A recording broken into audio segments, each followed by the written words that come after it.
Cette question que l'on se pose ensemble ce matin. Faut-il interdire les signes religieux ostentatoires pour ceux qui tiennent un bureau de vote? C'était le sens d'un amendement du MoDem examiné mardi à l'Assemblée dans le cadre de l'examen du projet de loi séparatisme. L'amendement a finalement été rejeté, mais le débat se poursuit. Constance Legris, qui est élue Les Républicains, a voté cette interdiction du port de signes religieux dans les bureaux de vote. Écoutez.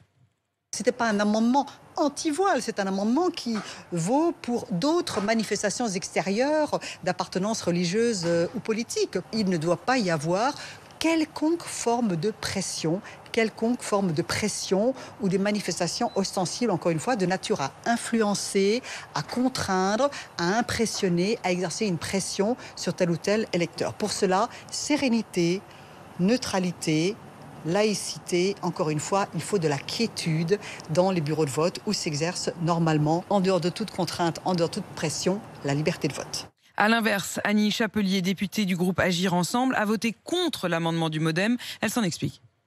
Ce n'est pas parce qu'il y a des femmes voilées assesseurs que les gens ne vont pas voter. Et l'autre question de fond, c'était est-ce qu'elles peuvent orienter le choix du vote de par leur tenue à caractère religieux? Je ne pense pas que M. Jordan Bardella, parce qu'il a vu une femme voilée assesseur, a choisi de voter brusquement pour le Parti communiste. On se focalise sur les faits que des femmes choisissent de porter le voile, ce qui est leur droit le plus intime. On ne va pas leur retirer ce droit républicain sous prétexte qu'elles ont une religion qui déplaît à certains. Pompidou, il avait dit il y a en 66 qu'il fallait arrêter d'emmerder les Français. Moi, j'ai envie de dire arrêtons d'emmerder les Françaises.